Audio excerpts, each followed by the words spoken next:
Thank you. Good evening, Mayor Dansareau.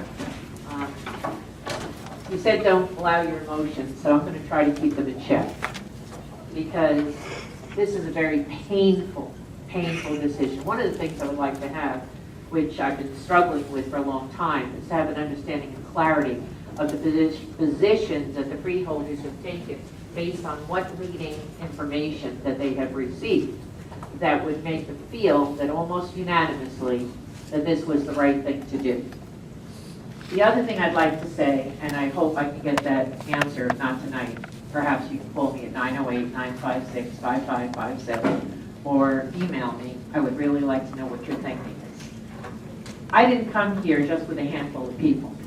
I've lived in Roselle since 1985. I pride myself in the fact that I've immersed myself in the community. I know so many people. Unfortunately, I wish I knew all the names to go along with the faces, because I live there, play there, my grandchildren have played in parks, actually have been a neighbor there, and have lived and gone through a lot of situations that go on in Roselle every day, and I know what the heartbeat is. It's offensive when people come from other towns to try to tell us what we need in Roselle. I'm not saying that other people out of town can't empathize, don't get me wrong, but you have to be in it to understand it. And it's offensive when labor leaders come here to tell us they're going to give 150 jobs. Listen, do we need jobs? Do I want to be a part of? And we are all the time with our Roselle First to try to get jobs for people instead of part-time jobs with no medical benefits. Absolutely. But to come here and talk about what we should take on the responsibility for. I've heard you say, Chairman, about all the millions of dollars we're going to save. Well, guess what? We've been paying as per the then chair, our current Councilman at Large Atkins, who was on the Board of Education, who made the decision along with other people on that Board of Education to put our children exactly where they are in the current situation they're in.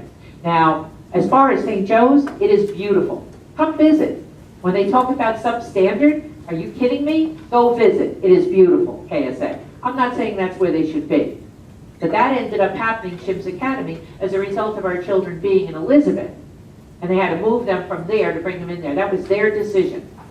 The very people that are now 7 years later saying how horrible we are to keep them there. And you know what? We do want to move them.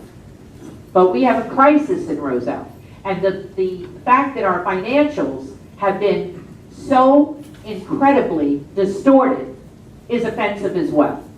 I would be happy to sit down with any one of you or whoever, the group of you, and show you the myriad of so-called financial plans, which, by the way, doesn't include the cost of Thank you, operation. Mayor. I'm sorry. Time is up.